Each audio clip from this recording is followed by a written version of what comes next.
using it on a daily basis, and I think in sum, that's an excellent development. I agree with the two former speakers.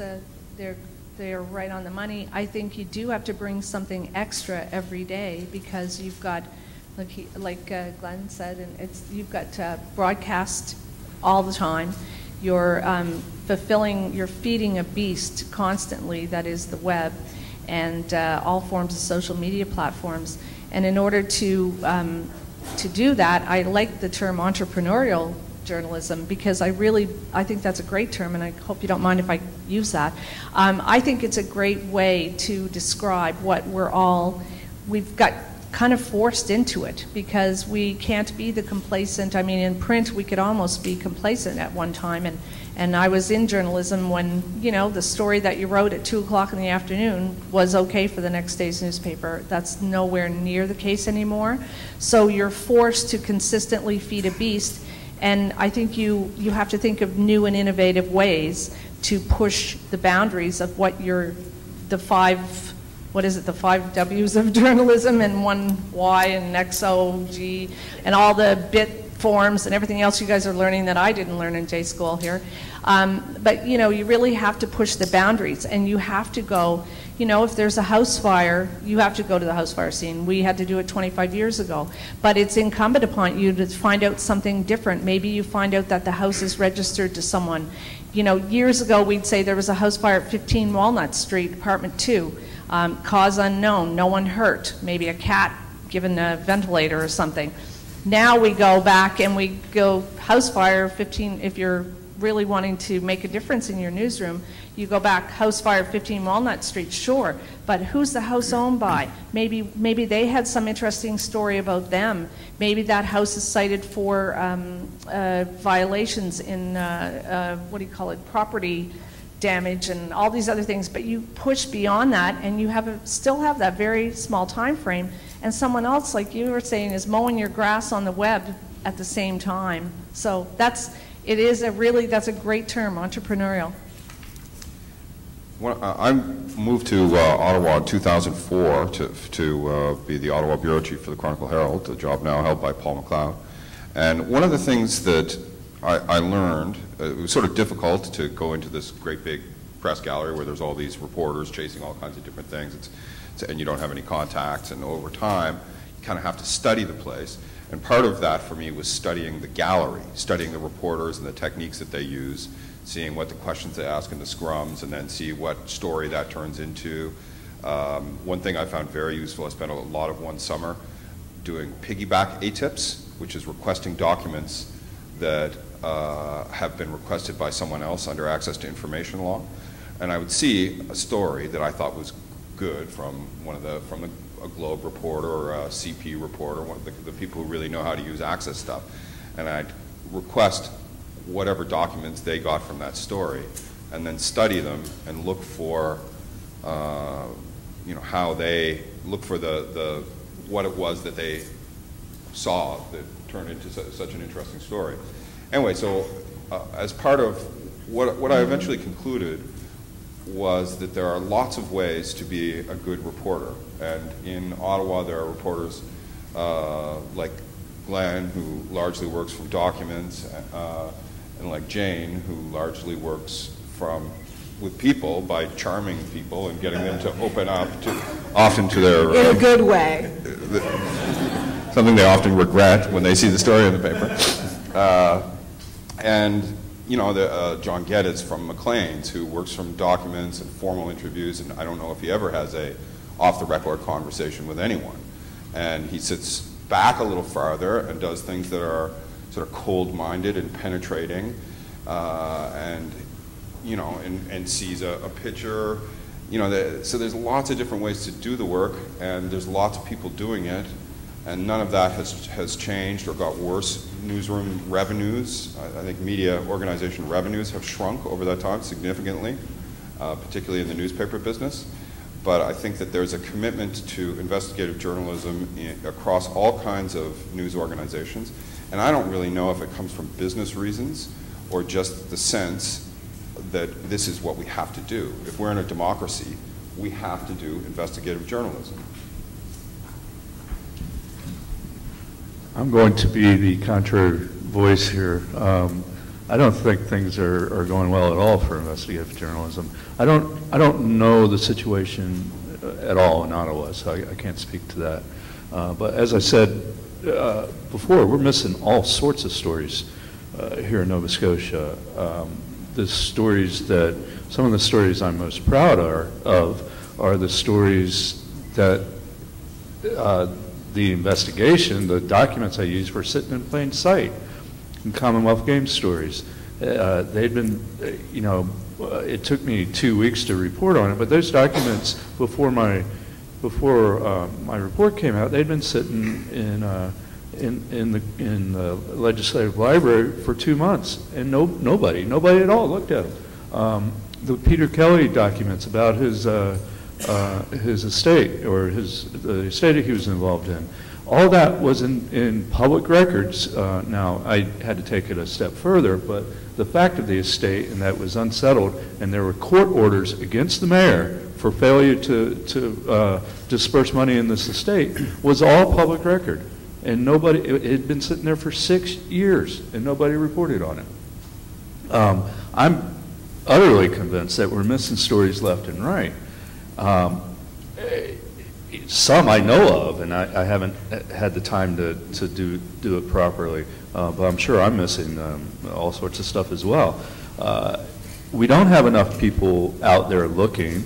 I imagine most of the reason for that is that the media organizations aren't putting the resources into it. As Glenn said earlier, the Chronicle Herald used to have a really great investigative team, and they used to break stories all the time. And as far as I know, they don't have that anymore, although individual reporters may be given some time here and there. But I think that another problem related to that is perversely what you guys are seeing as a positive, and it is the what we have to put the story out, we have to differentiate ourselves from stuff. But very often there's very lazy reporting out there of simply rewriting the police department press release, sometimes not even rewriting it, just putting it out there, and running with the PR and not doing that filter. I think that part of the explanation for that is the demands on the individual reporters are so huge to produce copy that they can't do a proper job on it. So. Would one of you like to weigh in on Tim's concerns? I will, because I'm from the Herald. I agree with you. I mean, I agree. I've just talked from my own experience of the positive push that I have to put on, because I'm living in this world, right? And if you want to still make a difference as a journalist, you have to kind of fight and scratch your way to get to prioritize. And I think prioritizing is one of the biggest things that maybe none of our news organizations are doing that well. I agree with Tim. Yes, there are tons of stories there that are probably under your nose. Sometimes when something's under your nose, you don't see it, or you don't hear about it. And then when you do, sometimes it's like that ship has passed, and I'm sure we all have stories that we wanted to get to dearly, and then the daily, as I call it, the daily beast just ate us up, and because of resources. I'm trying to take, probably for my own sanity, the approach that we have to push ahead in every story as much as we can, and maybe during the push you find out a little extra thing that leads you to be able to carve off enough time. And I think if you walk in a newsroom, you're going to see a lot of disgruntled people most of the time because we don't have the time. So I can agree with him. But I agree with him, but I choose to try to take the path of some resistance to get further on. I don't know whether that's much of a response. Fair enough. Can I make one quick comment about I think you're right, and that there's a huge number of stories that aren't covered, and I especially think that with the federal government, you just look at it and the enormity of waste and I suspect we uncover about 1% of the crooked deals and stupidity of our federal government. But that's always been the case. I think that it's not like there was some, to my knowledge, it's not like there was some golden period in the past where everything was properly uncovered. The Langevin building, where the Prime Minister's office is, across the street from Parliament Hill, is named after Hector Langevin, who was forced out because of corrupt federal contracting. The construction of the Parliament buildings was halted originally at the time of Confederation because so much money was being stolen. Like, it's always been politics. Joe Howe was. The story is continuing today. Yeah, exactly. Joe Howe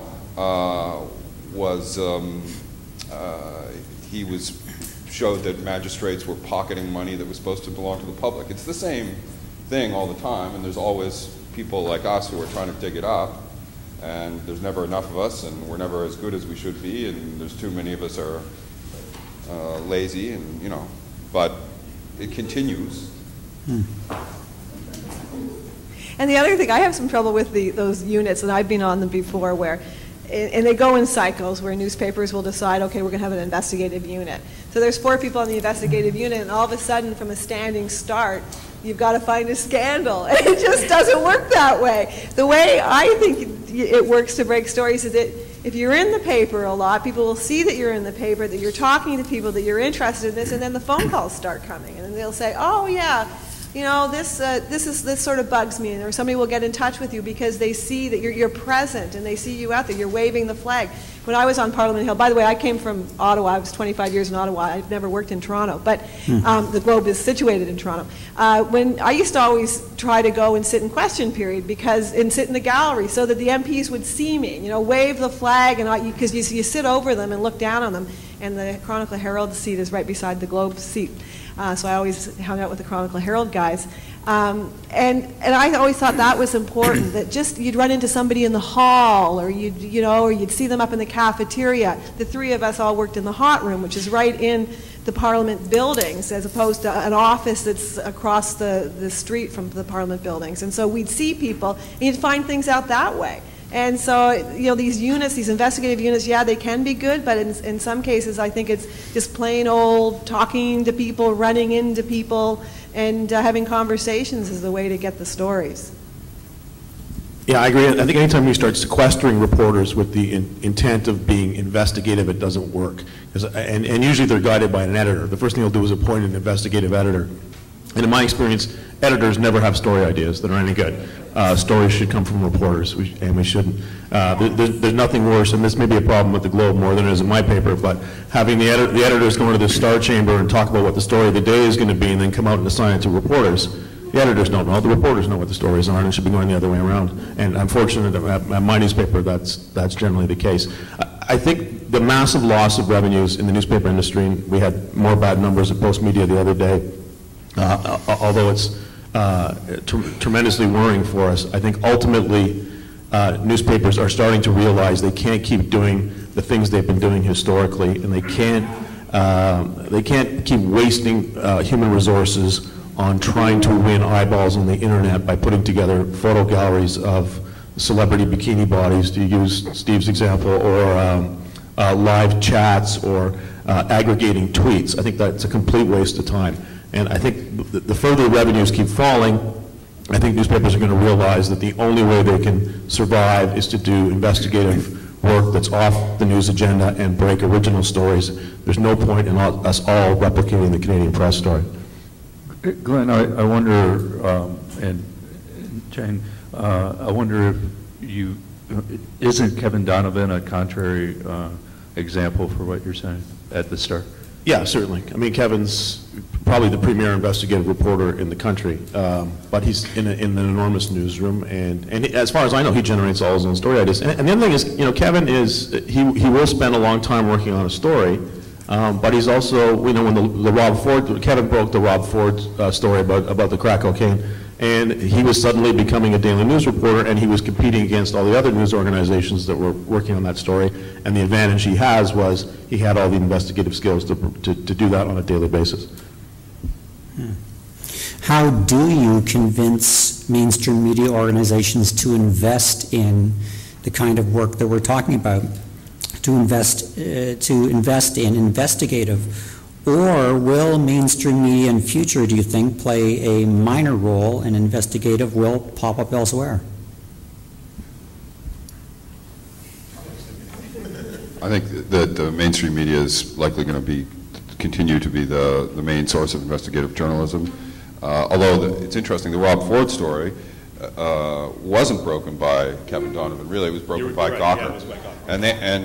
And sites like that can have an advantage in that they will do things that legally or ethically mainstream news organizations wouldn't do. We're bound by law and tradition and a sense of ethics and a kind of bureaucratic sense of how we can proceed.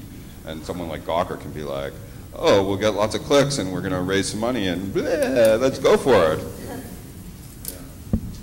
I am not the mainstream media. You think?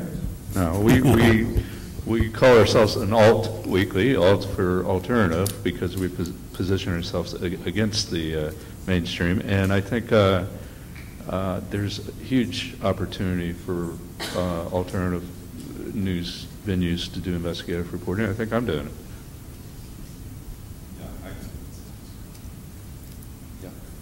We had a news organization launch in Ottawa in the last year called Black Box Reporter, and they share office space with Steve and I in the hot room. And they have decided to exclusively cover the federal government, but not at a political level. And they are now out there breaking stories. Some of them are getting occasionally picked up by other news organizations. And I think that balkanization of the industry is good. It would be considered alternative media, but they have an expertise in that area. And I think you're going to see that you're going to see like those kinds of websites developing at, well, say at City Council. We have a blogger in Ottawa who used to work for the Citizen covering City Hall, who's doing very well. The economic model works for some of them too. I mean, they're not making huge amounts of money, but they're making money. And he's doing daily reporting, but also investigative reporting at the same time. And I think that's a better economic model. In terms of selling your investigative work at a news or at a mainstream news organization, editors generally still like good stories and stories that are going to break news. And if you can come with them and say, we think this is going to have draw a lot of readers, I think it's going to be an important story, they'll generally say yes. I think you're right, because you know, there are times, I mean, during the dark days of the Herald, which some people think every day is a dark day at the Herald, but when we had the 25 layoffs in a year I don't even want to remember, it was really taxing and really challenging, because we all of a sudden were forced to look at, and I don't know that any organization ever rebounds very well from those kind of things for a while. It's taken a number of years, but it is a very hard transition to go from a paper where we were doing the mainstream media every day with investigative thrown in, and then all of a sudden trying to decide whether you bother going to a suspicious death that may or may not turn out to be a murder or homicide or whatever you want to call it. And I think we have to get way better at prioritizing what we cover, because if we don't, we will have a very difficult time surviving. And it is hard, because I was an assignment editor for 3 years before the layoffs, and I was a crime reporter for the too many years before that. It is really hard to stop covering what you normally cover and change your mind to the new reality, because any of us who've had a bad change in our lives, we want the old. We love the old. We're comfortable with the old. But to think with the new way of thinking that you can let the other newspaper, unfortunately, there's just one other in here in Halifax now, or Nova Scotia, and there aren't that many left.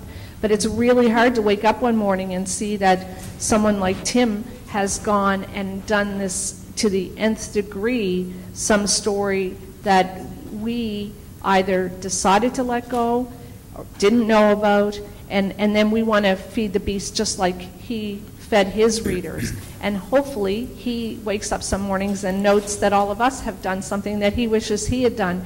And you almost have to, it's like, you know, let it go and focus on what you can do really well. I think that might be the future of the newspaper industry anyway. It's never been an easy business. People like there's doing investigative journalism isn't easy. It's not an easy way to make a living. People often say, reporters will often say, well, oh, that's great, that story you did. If only I'd love to do that kind of thing, but I don't have the time. Mike, Steve. My news organization. Sorry, your mic. Oh, yeah, so people say, I'd like to do that kind of work, but I don't have the time. And I think that, though, that the people who do investigative journalism usually end up doing it because they're working at night and on the weekends, and they are trying to show their editors, give me the opportunity, and I'll go out and dig up some dirt, right? I'll get you front page stories, and then over time you develop a track record of having done that, so that they'll let you go down the rabbit hole. And you go down rabbit holes, and sometimes you come back without a rabbit, and you've wasted 2 weeks, or you come back with a not very appealing rabbit, with a story that is on B10. And that's, you know, it's not easy. There's lots of easier ways to make a living, but when it goes well, it's really fun. It's really fun, and like Glenn said too, that if you have a good story, good stories are going to sell themselves. Like, editors aren't going to turn them down. Editors want to look good too. So I always figure, you know, the other issue is the thing about beats. So newspapers go through another thing where they decide everybody's going to have a beat, as opposed to being a general assignment reporter. And so then people get mad if you find a story in their beat. So then it gets in, and you know, the Globe, we're all really competitive at the Globe, and we're pretty A-type, and we're pretty motivated reporters. So it can get kind of tense there sometimes. But I always thought that, okay, I've got this beat. I used to cover the Liberals. And if somebody did have a Liberal story, I could find even a better Liberal story. So that would just get me going on, because I figure there's just tons of stories out there, and you just have to, and like Steve says, you just have to work hard. It is hard work, and it is constant. I mean, when I do a story, I'm often called at 9 or 10 at night with one of my editors checking something or maybe wanting to change something before it goes into the paper. The same thing if I'm posting something or if I've sent something to the web. So, you know, it's constant. Like, I don't ever feel that I'm away from it, which can be a bad thing, but, you know, as Steve said, when it works and you've got this beautiful spread in the paper, it just makes your day. And I've been doing this for 30 years, so I still like it. Our colleague Joanna Smith at the Toronto Star in Ottawa likes to say, "See you when I scoop you." Yeah, I like that. The sled dog ethic, right? Unless you're the lead dog, the view never changes. If you're writing follows on other people's stories, you know, you got to be first. You got to get it. If that doesn't drive you, you know, if that's not the kind of person you are, then. That's why I hate scrums on the Hill, because you don't get anything different. I used to hate that, and I used to avoid them at all costs, where you're sitting there after question period with, you know, your microphone out there, and it's mostly for TV reporters so that they can get their clip, and it is the most soul-destroying way of doing journalism, and I just hated doing that. I just couldn't stand it. Yeah, catching spit, collecting spit, and it's not challenging, and that's lazy journalism as far as I'm concerned. You want to get your own stuff. You want to get something else that nobody else has, and what Eva was saying, that you want to get that sort of different twist on maybe the same story, the story that's in the news, but you want to get the different twist on it, and that's what makes it really fun and exciting, and you have to be really competitive too. In the 7 years or so that I've been reporting in Halifax, I think I've been to 3 press conferences. It's pointless. I don't know why. Although Paul McLeod has perfected the disinterested reporter look in every photo. I have some more questions I could ask, but I'm going to ask just one more and then open it to the floor. So here you've got 5 of the leading investigative journalists in this country. So think up a question that will stump them. I'll ask this one, though, just before turning it to the floor, and it's this. In the age of Twitter, are investigative reporters now under more pressure to come up with quick results? Are you afforded less time and resources to do research that, if you can't guarantee results? And how do you fight that if that is indeed the case? I'll lead with this because I'm probably tweeting more than anyone here combined. No.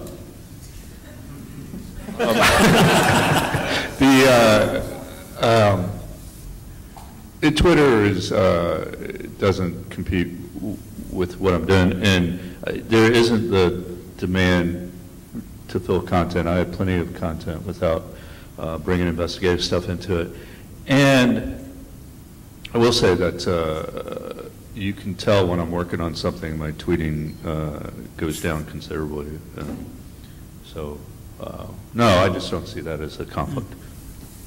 No, Twitter is a time eater, but it also, especially covering federal politics in Ottawa, I think you're in the loop with all kinds of stories, constantly connected to everything that's going on, and you can pose questions and get back and forth going with partisans and other reporters and boil down the facts. There's a sort of hive mind when you get something's happening, and our colleagues like Katie O'Malley and Andrew Coyne and Chantal Hebert and Bruce Cheadle and all these people are sort of commenting on it and asking questions. I think it's revolutionized in a very positive way our understanding of events. I think it's excellent, and I don't feel that it's cut into our other work. I think Twitter gets a bad rap for the 140 character limit. I think if you went to any journalist before we invented Twitter and said, we're going to give you a device the size of a pack of cigarettes, and you can go anywhere in the world and start reporting almost in virtual real time to an unlimited number of readers. That's an incredibly powerful tool, and everyone would jump at it. But it's got a silly name, so people don't like it. I love Twitter, and the extension of that being quick hit blogs or quickly updated web stories, and I like it as a print reporter because I'm suddenly on even footing with broadcast. And it used to be, not that long ago, that if you had a hot story, you'd sit there and wait and watch CBC and CTV come in and eat your lunch and go with your story, and your story's not appearing until the next morning. So I love this technology. I love being able to get my stories out immediately, and I think Twitter's great for that. I think I love Twitter too. It's like a little wire service that you have in your BlackBerry or your iPhone or however you follow it. But in the last election campaign, in the 2011 campaign, I was on the Ignatieff bus, and we would have to, and I feel sorry for the CP reporters, they're even worse, but we had our BlackBerries, we had an iPhone so that we could videotape things and send little clips. So we were tweeting, we were videotaping, we were trying to talk to the candidates, we were trying to talk to other people, we were trying to listen to speeches, and doing all of this at one time takes away, I think, from how we used to cover things, whereas, if you go to an event, you can kind of get a broader picture by just sort of looking around or hanging around or bumping into somebody, as opposed to, trying to listen to a speech, get your 140 characters in and then cut because you've got 160 and then you can't get the tweet, or then you don't have the service to get the tweet out, so then you get frustrated by that. Meanwhile, the CP guys, who are really print reporters, are there with video cameras, audio cameras, and their tape recorders. And I can remember Steve mentioned Bruce Cheadle, who's a Canadian press reporter. He had the seat beside me on the Ignatieff bus, and we were going through the eastern townships on really bumpy roads, and he's trying to edit audio tape for his story. Then he was trying to do the video, and then he was sending his print story. So I do think that takes a little bit away from how well you're doing your print story and what you're giving to your readers when you're so conflicted with all that. So I think that has to sort of be figured out. But getting a tweet out first before anybody else is great. I mean, that's just, there's something really satisfying about that kind of thing. I want to add one point on that, is that for print reporters now, the place you want to see your story first is in the premier position on National Newswatch, which is run by Will Leroy here in Halifax. That, for them, is quite often more important than being on the front page of your newspaper. So our bosses aren't crazy about it because they don't make any revenue off that, but for getting your message out, that's kind of the way you do it. And if you get tweeted by Will flagging your story, the hits on your website go crazy. The best fun with that box is when you get the main box with a story one day, and then the next day you get it again, and then a third day you get it again. You're just like, I own that box. Okay, so, right, so for the journalism students in the room, this is the chance when you can impress your profs. And for the journalists in the room, this is your chance to impress all the journalism students. So if you want to ask a question, please come over to the mic here on this side of the room. Hi guys, thank you very much. I'm wondering about, for young journalists who are interested in getting into investigative journalism, how did you guys start getting editors to take you seriously and offering you more time, weeks sometimes on end to work on a single story? Yeah, if you guys could just describe some of when you were beginning, how did you start getting these stories, getting more time to actually do investigative work? I was in a unique position. I used to work at Frank Magazine, and I was hired at the same time as at Jane in her second tour of duty at the Citizen, and we were hired to edit a political section called The Observer. And but we were given marching orders that we were not supposed to do anything else that the rest of our bureau was doing. And as a consequence of that, we had to nibble at the edges and find stories that other people weren't reporting on. And it was really hard. Like trying to generate your own story every day without going to a press conference or covering what was said in question period is really challenging. And that you hone your skills that way, and it kind of develops like that. I would say I think everybody here makes excellent points about all that. Tim in particular, I think, I don't know whether you've mastered this. I'm still trying to master it, but the art of the schmooze. It's amazing what you can find out.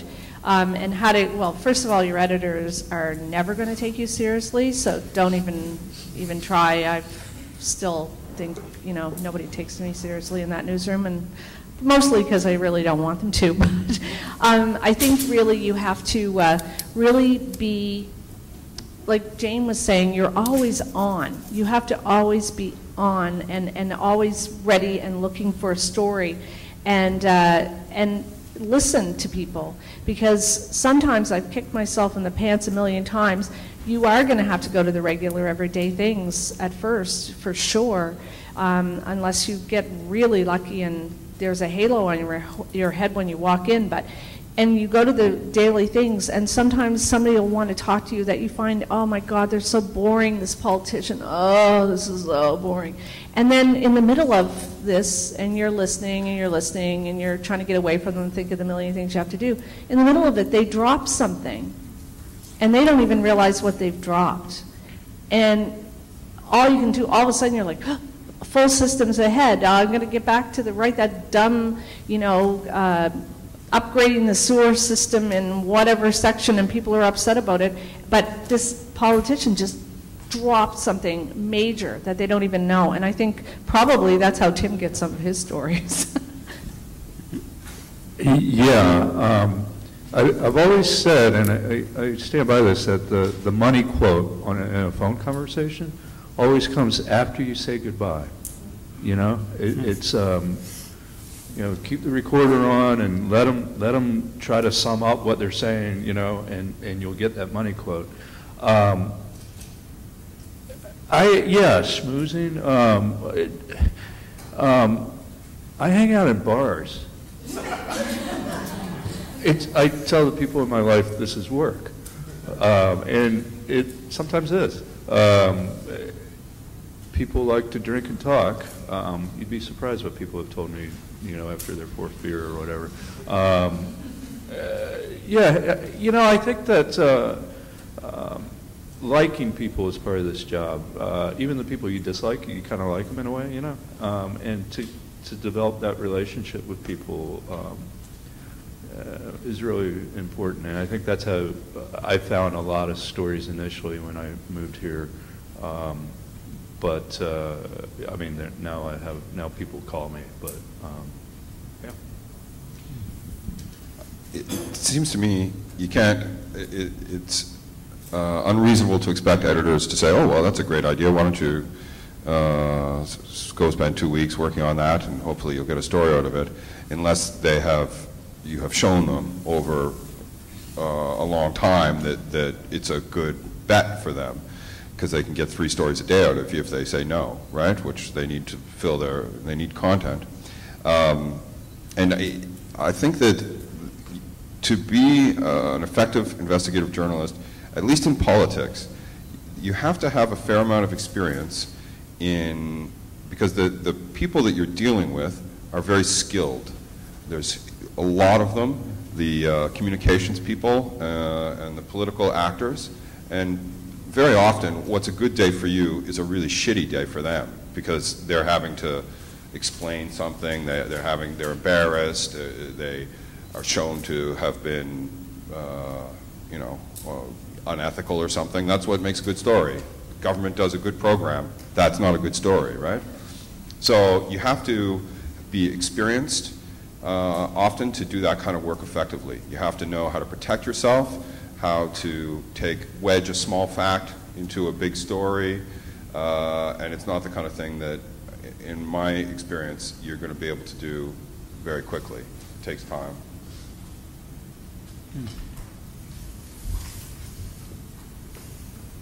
This is kind of to Tim specifically, but all of you generally.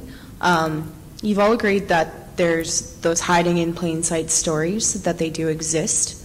Why are they passed up so readily? And why are they just not discovered for, in Tim's case, 7 years?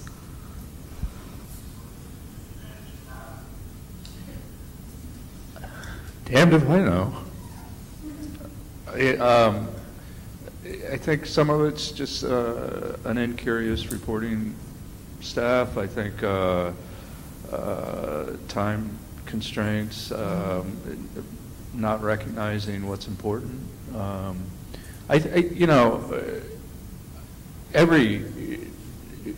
When you get hired out in the world, the very first thing you should do on your first job, not the first thing, but very soon into your position, is go to the courthouse, look up the records of all the people in government and politicians, see if they have a court record, whatever. Go to the property office, do the same thing. And just get a lay of the land and start thinking that way. But I guess people aren't doing that. I don't know. It's easier to sit at your desk and read Twitter and make a few phone calls than it is to go down to the courthouse and do document searches and that are likely not going to get you anything, So it's a lot of investigative journalism is like the low percentage shots, right? You got to invest a bunch of time sitting it's like fishing. You're sitting there, you're likely not going to catch a fish. So, or you call someone up and write up a quick little story and you've caught a fish, I agree, and I think as anybody sitting here can attest, I've just come out of land search title hell, and I've been working on some land-related stories and some politicians and their land, and we're all human, right? I mean, we're all sitting here talking about the passion and the drive, but there are days and months, and the older you get and the longer in tooth you get in this business. I mean, there are days where let's be honest, it is easier to go home and have a 10-inch, 12-inch story under your belt with 2 interviews, and you covered it. I think we all run into those, and to be a hellcat every single day, I think we die. Plus, I'm thinking we all have some sort of social life and life outside of media. Some of us don't for years on end, but I can tell you that if my late husband wasn't building his own business while I was being a crime reporter, I wouldn't have a husband, because it's exhaustive work, and there's a lot of. I mean, the rewards are great, but there are days. There are things that we're not rocket scientists. There are days when maybe something slipped right past you that it didn't twig. You know, I don't know why the Mayor Kelly, I'm so jealous of that story. Why we didn't know about it at the Herald, I have no idea. We just didn't. And that's why scoops are scoops.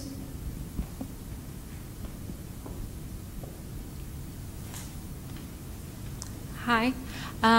Some huge investigative projects have been done in a kind of collective team involving different newsrooms. And I'd like to understand this process when you take this decision of doing that, because sometimes I think that we involve a kind of a competitor in this project. How do you choose the partner? And if is that one of the ways to increase the investigative journalism in the world? I think that's I think that those can work really well. The RDI, Radio Canada, often works with the Globe and Mail, with the Ottawa guys, and that works really well because you have two audiences. You have a French audience and an English audience, so you're not competing with each other for viewers. Glenn and I, the first story that we worked on, I was working for the Chronicle Herald, he was working for the Citizen, and we wanted to collaborate. And I thought it was actually a pretty cool thing that both our editors said, yeah, I guess so. No reason, all right, what's the matter with the Ottawa Citizen if the story's in the Chronicle Herald too? There's no overlap. So there's probably more of that could happen, but it would be very difficult for, say, CTV and CBC to work together. It depends on what your audiences are. One interesting thing that happened, I was involved in a project where W5 wanted to work with me on something, and I really wanted to work on it with them because I'm just Steve Hoare in Halifax, Nova Scotia, and they were W5, and I was very excited, and my editors turned them down. So, and I don't know, to this day, I don't know what was the right decision. I kind of would have liked it because it would have been super cool, but I don't know. I broke the story before them, though. I actually think I work by myself. I'm a loner, and I don't collaborate well. That's just my personality type. But I do think we're going to see a lot more of this in the future, and not just media organizations. There's a wonderful thing going on down in the States now between the Environmental Working Group and I'm forgetting which media outlet it is, but they did a whole series on farm subsidies in the U.S. So there was a nonprofit environmental group that brought on some reporters with reporting, ethics and skills and all that stuff. So it wasn't a hatchet job. It was, it was real reporting. And I think we're going to see a lot of that sort of stuff in the future. I'm a bit of a loner myself too, but I did collaborate on a story with one of my colleagues at the Globe, John Ibbotson, and we were assigned by an editor. Actually, it was the editor's idea, and it was a good idea, despite what Glenn says. And it was just before Paul Martin was about to become Prime Minister, and there was a group of people that had been around Paul Martin for a long time. One of them is David Hurley, and David Hurley actually did all the polling for the Liberals in this past provincial election, and he's going to be polling for the New Brunswick Liberals as well. So anyway, so Hurley was a big Paul Martin strategist, and his partner, this woman called Terry O'Leary, had been Paul Martin's chief of staff and a very significant player with Paul Martin. They were a couple, and they were sort of Ottawa's power couple. So we were assigned to do 11,000 words, which is huge, John Ibbotson and I, on Terry and Paul, and how they got together and how they brought Paul Martin to become Prime Minister. We thought the view was that Paul Martin was going to be a successful Prime Minister, and that obviously didn't happen. But it was a great story about Terry and David and sort of how they had grown up in the Liberal Party and brought Paul Martin along. And that collaboration worked really well because I'm a better reporter than I am a writer, and I know that, whereas John is a better writer than he is reporter. And so the two of us working together, we really complemented, our skills complemented each other. And we were nominated for a National Newspaper Award, unlike Glenn and Steve, we didn't win, but it was a great job, and it was great fun to do. But those things don't happen very often. Most of the time you're working by yourself. No, I asked you that because most of the newsrooms, I think the main argument is the cost of long-term investigations. And then I don't know that somehow it could be a good solution to then we split the cost and continue doing it more. I really like the idea of two reporters working together, and that Steve and I have had obviously some success doing that because I think you have complementary skills, as Jane says, with her and John Ibbotson. I'm less enthusiastic about two news organizations working together because, for a couple of reasons, I think they can have different agendas each, and to me, quite often it seems like it's more of a marketing agreement than it is a journalism agreement. That is, CBC and the Toronto Star are going to work together because we know we can get our story on TV and it'll promote the stories in the newspaper. And I'm quite often I don't see the advantage. I mean, I can understand the cost and the manpower, but I think it's rare when one news organization will have the skills to investigate and report on a story that the news organization that's partnering with doesn't have.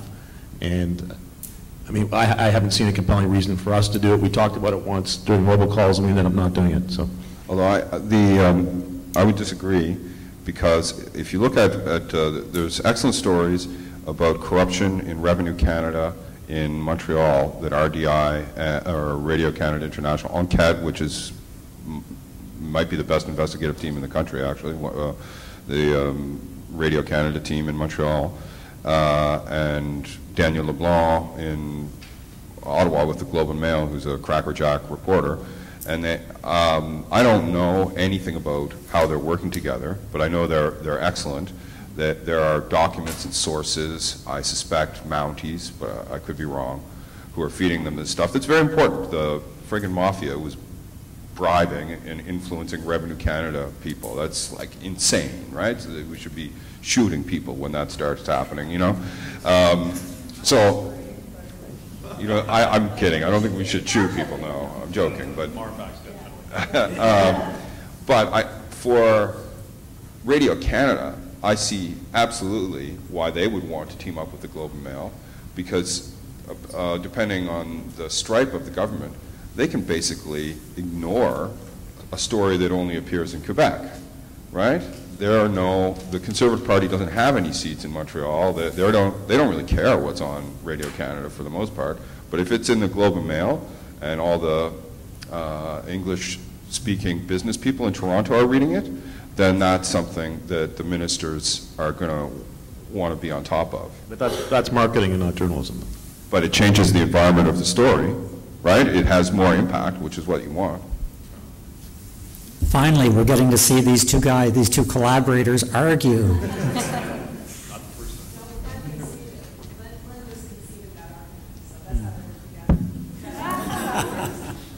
I don't think I conceded.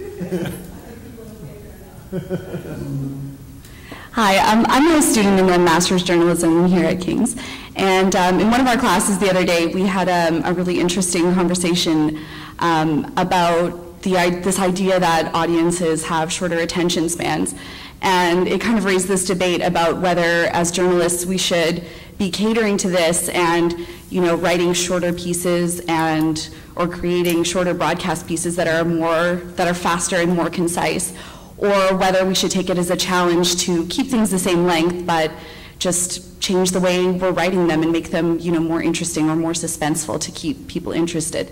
And I was just wondering if you could maybe all speak to that. What's your opinion? Which side of the coin are you on? I know on video on the web, because video is really big on the web, and that's where all the action is right now on newspaper websites.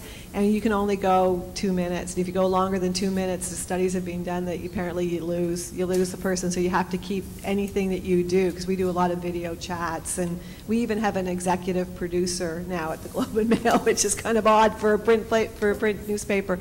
But in terms of stories, I've always thought that it was just vanity on the reporter writing longer. I think people just probably read about the first few paragraphs, and after that, you do have to be really interesting to keep their attention. So you've got to really sock it to them in the first few paragraphs. But to have a story that's like 900 words long, really? No.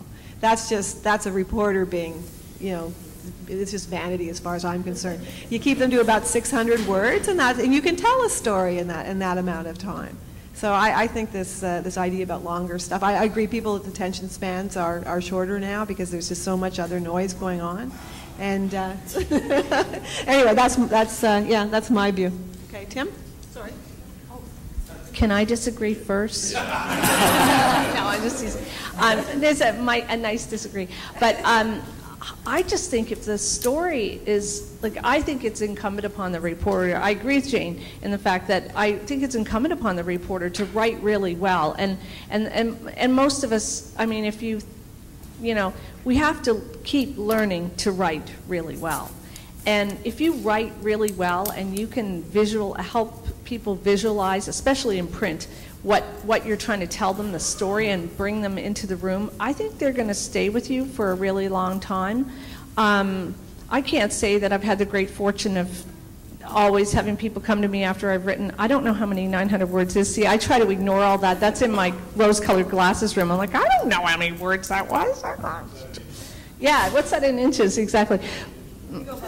Oh, we go by. I don't know what we go by. I try to ignore all that part of it. It's really. See, I disagree because I've had one, maybe two great fortunes in 30-some years of people saying, "Oh my God, I couldn't stop reading that, and I read it right to the very end. I wish there was more." And I mean, that's what you want to do with your 10-inch story or your X number. I just think if you can keep them, you can have them. The story should dictate length. My Peter Kelly story is, I think, 5,000 words or so, and I challenge anyone to turn that into a 600-word story. It's just you just can't do it. I said this earlier to Suzanne Reber, who was here. I fear that we're dumbing down the population, and we're actively becoming involved in that as journalists, because we say, well, they have a short attention span. We gotta do video. We gotta do audio. We gotta do all these bells and whistles to keep them interested. And I get where the immediate concern is. We want to get this story to as many readers as possible. But what we're doing is we're making a lazy readership, and I think it's important to tell people this is really fucking important. You got to get out of your comfort zone and figure out how to read this story. Well, I mean, where do you guys get your news? I have a 25-year-old daughter and a 22-year-old son, and they're on Reddit, and so they are very well informed. I have to tell you, they know everything that's going on because they pick and choose what they want to read. And I don't think Reddit has really, really long stories. They have links. They have links. links and stuff. So that's okay. So I have to go on Reddit. That's how I'm showing my age here, but. I'm talking about news stories. Granted, yours is a news feature story, and that has to be told. And I granted length, and the story that John Ibbotson and I did, as I said, it was 11,000 words. It was a whole focus section.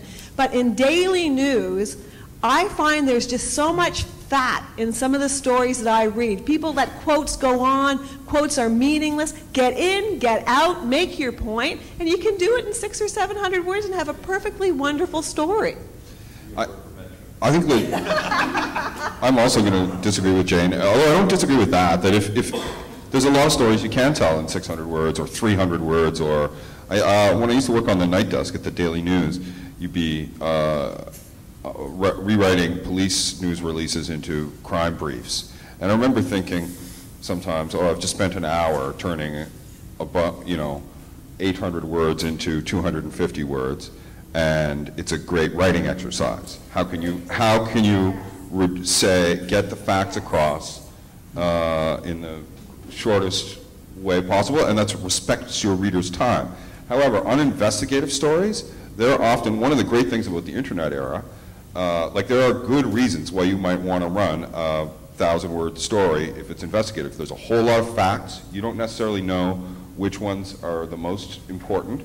And if you have 1,000 words and you can put it out there, then you're putting things on the record, and you're able to build on that in future times. See if anybody challenges any of them. There's reasons why you might want to do that, but the average reader I don't care if they don't get past the 200-word mark, and especially online, they can just read until they get bored.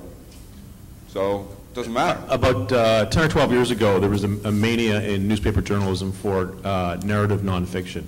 So using the techniques of storytelling that were common in fiction, developing character arc and plot points, and using those in long-form journalism. And that is completely been killed off by the internet, and I think that's unfortunate. So I agree with Jane that a 900-word story that starts off as an inverted pyramid, news lead, blah, blah, blah, blah, blah, and then you fill in the bottom with a lot of quotes, that is flabby and wasteful. But at the same time, I don't know if anybody saw a piece about a hockey player named Bobby Ryan, who just signed this year with our hockey team, and it was written by Garrett Joyce. The Ottawa Senators, yeah, sorry. And Garrett Joyce, it's wrong fence, okay. All right, we have a hockey team called the Senators in Ottawa, and In Canada, actually. Canada. yeah, sorry, they're actually in Canada, yeah. But this guy Garrett Joyce, who's a great sports writer and a great writer of narrative nonfiction, wrote a 7,000 word piece about Bobby Ryan and his, growing up in this horrible home situation he came from, and it was compelling. It was great journalism, and it wouldn't fit in our newspaper, but it fits on the web. So I think, yeah, 900-word news story, yeah, probably too long. 5,000-word piece of investigative reporting, lots of room for it. Thank you.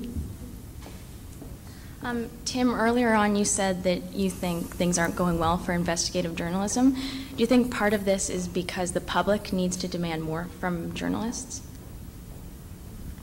Yes, I mean, the other people on the panel here kind of disagreed with my assessment, I think. But yeah, I think the public should always be demanding more of, well, everyone. But I think, yeah, I don't know what it means to say the public should be demanding. I don't know what that looks like, but readers should have high expectations from media outlets.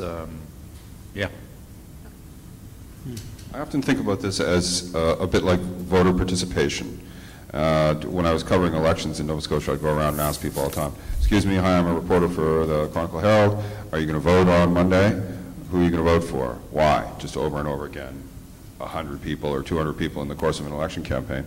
And I was struck by how many people would have very low comprehension of politics. And they'd say, well, I think I'm going to vote for the NDP. Why? Because I like Belinda Stronach, who was never been a New Democrat. You know, just like the dumb things, the people who are not engaged, especially young people. And I would think about it and it would get me frustrated.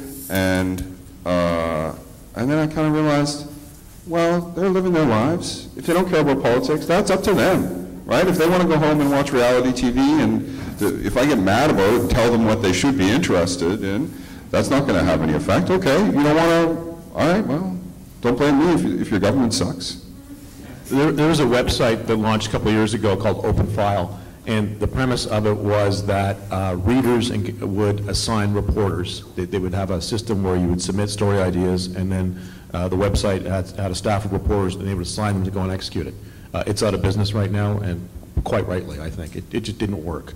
And editors, every once in a while, get this idea that we have to be more responsive, we have to listen to our readers, what our readers want, let them direct our reporting, and it doesn't work because they don't know the news as well as we do. I mean, you know, I know a lot more about federal politics than most of the people who read my stories, and I'm not going to, you know, I don't want to be assigned by them to cover stories. And occasionally, you know, they're going to have some good ideas or some good tips, but I'm always uncomfortable with that model that, well, we should be listening more to our readers and responding to what they think the news is rather than what we know from our reporting work, what the news really is.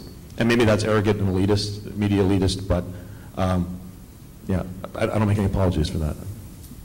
I think it's a bit elitist. I think that it's really interesting to talk to the readers and hear back, because I'm always amazed about, oh yeah, I didn't think about that, or talking to somebody. You know, on Parliament Hill, you talk to people from across the country, and it's really interesting to get the Alberta perspective on something that you from Ontario hadn't even thought about. It always opens my eyes. And moving here, I've only ever lived all my life in Ontario except for about 18 months here now in Nova Scotia and in the region, and I'm constantly amazed about the take that people have here on Ontario or the West, and so I think that readers do have a part to play, and I know you know a lot.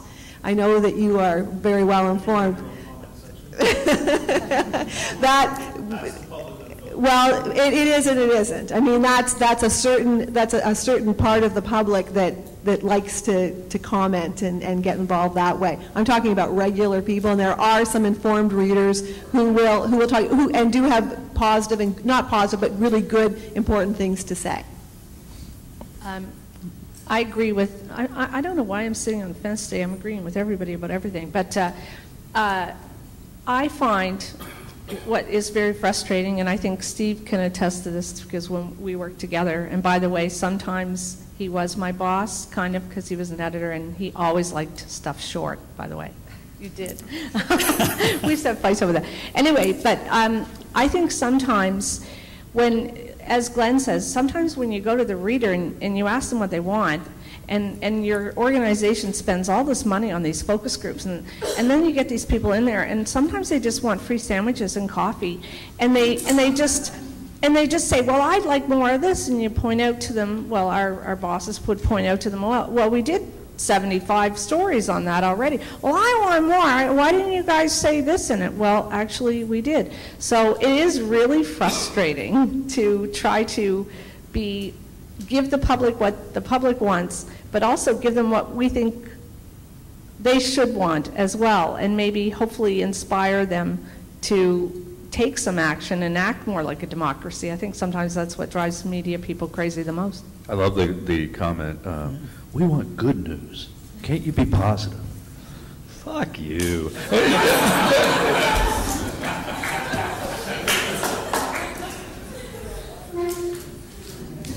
Is there a journalist in the house? No quoting with the... You could quote me.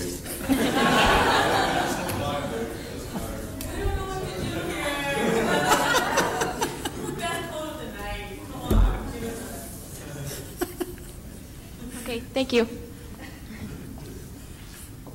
I was here this morning for Suzanne Reber, and she was talking in a strange way about the mainstream media. She actually used the term legacy media and included the New York Times in the term legacy media. So I noticed your terminology so far has been about the mainstream media.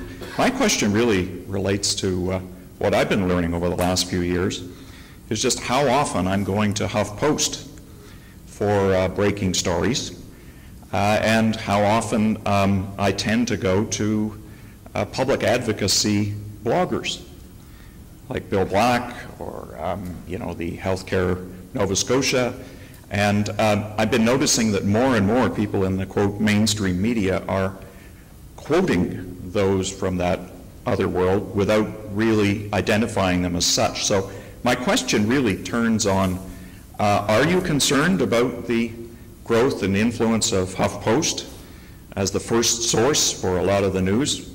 Certainly they beat the mainstream media by an hour or two on everything for some reason. And also the question of the role of public advocacy bloggers in actually shaping the context of public policy. I'll be flip. For all your Kardashian needs, the HuffPo is right there. Side boob, celebrity baby bumps.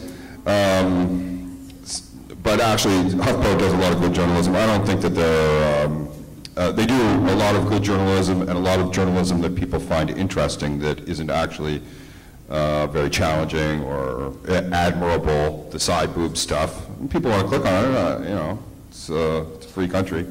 But they are likely eating our lunch though, and we probably should be a little bit nervous about it. That's the point I wanted to make.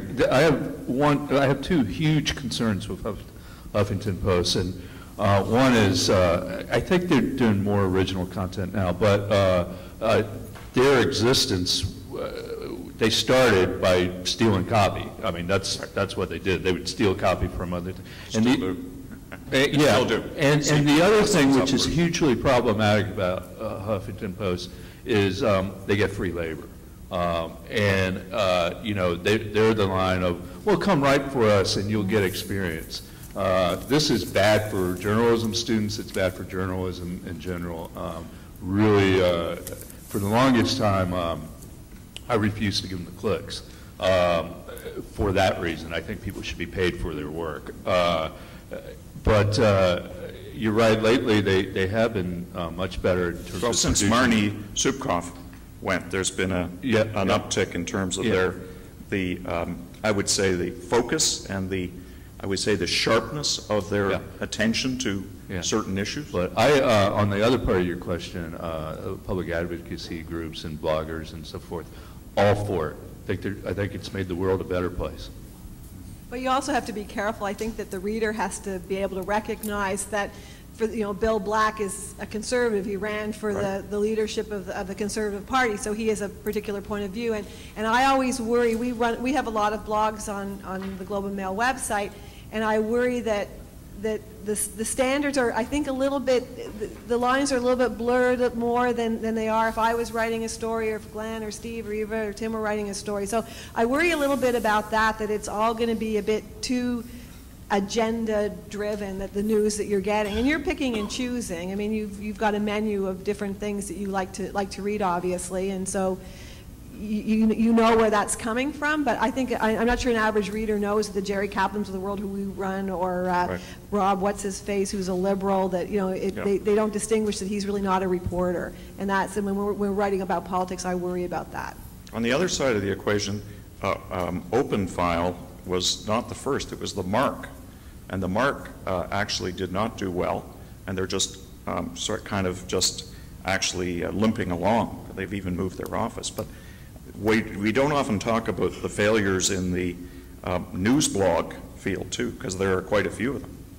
They haven't actually been able to capture the market themselves, and certainly here. I'll sneak in one more question, and then we would have time if anybody else wants to jump up if you get a thought. But before we break up, I'll ask this question, and aiming here mostly for the students, so many of whom, dozens of whom have been here last night and through today. How about each of you, if you could give them a couple of suggestions. One, a quick piece of advice. If they want to do this kind of work, are inspired by excellent investigative journalism. And secondly, suggest, earlier today, I was intrigued, Tim suggesting a Lincoln Steffens book, which he recommended everybody read, from 1902. So secondly, with the piece of advice, if you could suggest either a book or an investigative journalist, contemporary or otherwise, that you would suggest students check out.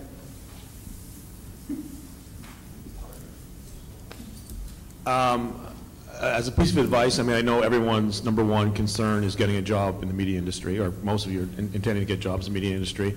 And having talked to people who have been through the interviewing process of interviewing interns who are seeking jobs at our newspaper, the number one complaint is, although these people have great educational resumes, they've gone to Columbia School of Journalism or the King's MJ program or at Carleton, they don't have any story ideas. And the mother's milk for editors, because as I've said, I don't think editors generally have a whole lot of original ideas themselves. Sometimes they do, but if you can come into your interview and say, here's 5 story ideas I'd like to do for you, and if they're original story ideas, and it should not be, I want to go to the West Bank and cover the crisis of the Palestinians, because that's not going to happen. But if you have if you have a story about, we were talking in Fred's class the other day about data journalism stories that you can do, like things like where all the parking tickets are, or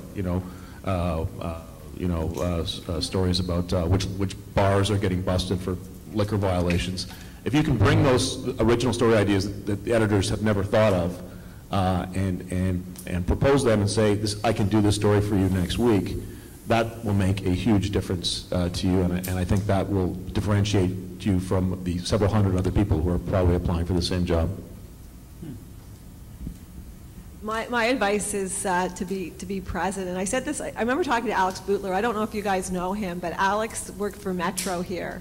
And when I first arrived, he's like my daughter's age. And I was so impressed with him because I'm this old woman who's been working for newspapers for 30 years, and he called me up and he asked me to go for a coffee. Tim did too, but Tim's about my age, so I wasn't as impressed. But Alex, and I thought, we had a great conversation. But Alex, I thought, that takes a lot of guts. And I'm coming from Ottawa, and I'm as old as his mom, and he wanted to talk about political journalism, and he asked me for advice.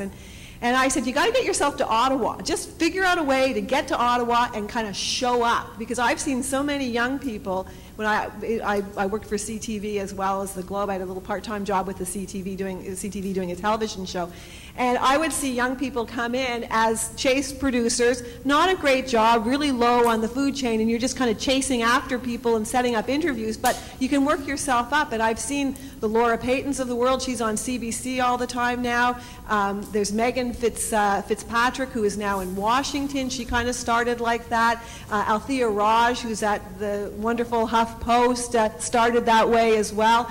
And Alex got himself to Ottawa with Metro, was covering City Hall, and then he wangled his way into this, was it that new news organization, On the Hill. Then Joanna Smith had a baby at the Toronto Star, and now Alex is a reporter at the Toronto Star Hill Bureau, which when I was Alex's age was something that you aspired to when you were, 35 or 40. And so I just always thought, if you are there, if you show up, if you're around, and if you show that you've got some ambition, you will land. And he's like a perfect example of how you can get ahead in journalism in a time when newspapers are squeezed so tight and there's not very many jobs around. So I say good on Alex. And in terms of books, the book that really inspired me to get into political journalism was The Distemper of Our Times, which is written by Peter Newman. He's still around. He's so old, though. I mean, but he's a fantastic guy, and he wrote the first time he went inside, how they brought down Diefenbaker and all the machinations and all the stuff that still happens on Parliament Hill, the backstabbing and what we're seeing in the Senate now. He wrote all that, and he to me was sort of the first journalist that went behind the scenes and did that kind of writing about the power plays. He didn't write so much about the policy, he wrote about the power, and that really inspired me. And I think today it's a book that still stands. I agree with, again, I'm sitting on the fence today. I'm in the middle, too, so it's kind of hard. I can't really be an anchor on one end or the other, but I agree totally with both of you, especially come with story ideas. There couldn't be a better way to show up in a newsroom than, I still remember 2 interns, one of whom now works at the Montreal Gazette, Monique Muse, who's doing the Charbonneau. She's awesome, and she came with ideas. I was her assignment editor. Devin Stevens, who works at allnovascotia.com. These guys, when I was the night assignment editor, I just handed them something like a piece of paper that said, downtown bad, something, and literally that dumb, because when you're an assignment editor in a relatively, the Herald was a bigger news organization, but it's smaller now, and they would just never cease to amaze me how they could bring it home. And you really have to be thinking outside of the normalcy of what you would expect a reporter to come back with.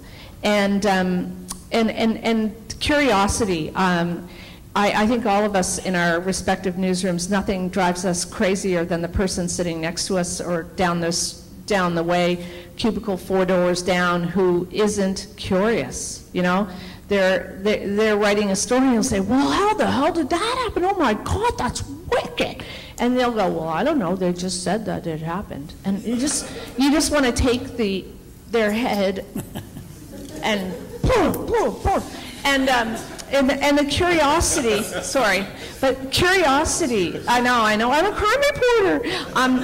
Curiosity is everything. Like, curiosity is everything. And you know, you want to be the one who's like the one that was on your mother and father's lap asking why the sky is blue, and then they told you why, and you wanted to know why that was so. But I don't really know exactly why the sky is blue, so don't ask me. But curiosity, and my favorite, because I'm all crime all the time and justice, and only a little bit of politicians when they break the law, which I love, is the corpse had a familiar face. It's Edna Buchanan. She was the Miami Herald crime reporter for, I don't know, like a lot of years. And she wrote a series of short stories in this book. And I got to tell you, I learned more from crime reporting from Edna Buchanan than I ever did anywhere.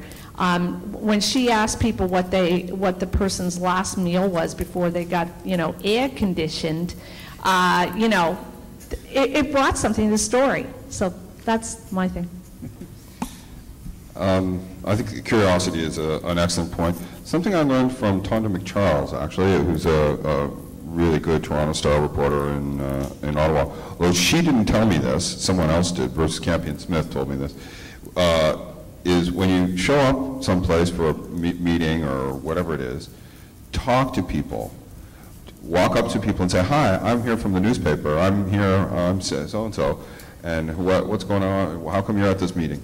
I'm a fairly outgoing person, but I really don't like walking up and introducing myself to strangers and asking them what's going on. And there's a lot of pompous windbags around political events who will kind of treat you with disdain, and it's not a very nice feeling to be shaking hands with people who are, very often they're friendly and they're awesome, particularly in Nova Scotia, but you know, they might look down their noses at you, and it's kind of not very nice. But that's what you're there to do, is find out what's going on. Go friggin' talk to people. Don't stand there and wait for the meeting to start. Constantly, you know, pick up the phone, call people. You never know. And this is something that Glenn, I admire about the way he works. I'll be thinking like, well, maybe I should call that person someday, and then Glenn will say, "Yeah, I called him this morning, he told me this." You know, talk to people, push it. As for books, I love Distemper of Our Times and Renegade in Power, which was part of the same series, covering the same era. It sold something like 200,000 copies at the time, which is enormous. And when I moved to Ottawa to start covering politics, I read those books because I wanted to understand this is, okay, 30 years ago, it's the same patterns, it's the same, you're going to have sometimes the same people. I read a lot of books. I spent so much time reading Canadian political history when I got to Ottawa so that I could speak knowledgeably to people about the world that they've always inhabited. So whatever you're going to be covering, I think you should read about it exhaustively. But for me, All the President's Men, the Watergate story, is probably it's a bit dry in a way, but it's the greatest newspaper investigative story of all time. Until robocalls. Yeah, I kind of disagree with that, but we can talk later about that. I mean, he was spoon-fed the information from someone in a political party. Anyway, my advice is, I want to tell you the world is not as pretty as it's made out to be. And you should cultivate some cynicism. And that's mostly what I've done with my career is looked at, try to understand that there's something going on below the storyline. But it's more than that as well. When I say the world is made out to be pretty, I mean in a kind of bland sense as well. And even the stuff that's, there's really beautiful stuff out there too. And that's being missed in the blandness of the prettiness, if that makes sense. There are great heroic stories out there. Great heartache, which can be beautiful in itself. Horrible stories, injustices, all sorts of things out there in the world. And we kind of pave over all this, our society does, and presents this kind of bland, middle-ish version of the world. And I would say reject that. There's stories out there to be told, very interesting stories. In terms of books, I mentioned The Shame in the Cities earlier. Not a book, but a website. I would suggest there's a wonderful archive of I.F. Stone's work. And it's easy to find, just Google I.F. Stone. And he, on the front page, I believe, there's some excerpts of stuff he's written about how he went about journalism. And it's very worthy. Working in doing serious journalism work is public service. And when you do the kinds of stories that these 5 esteemed journalists have done, you, the writer, the researcher, you feel good. You know, you're serving other people. It's fun to express yourself. It's fun to stand up to power. It makes you more courageous in your own life. It's all good. One more good reason for wanting to do this kind of work. If you do this kind of work, you get to hang out with people like these. Thank you very much.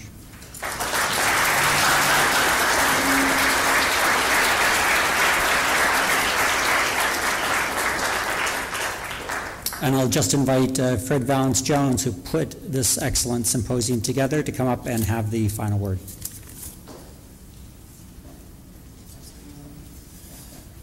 Okay, the bookend is back. All right, so we're going to finish this up with just a couple of things. First of all, I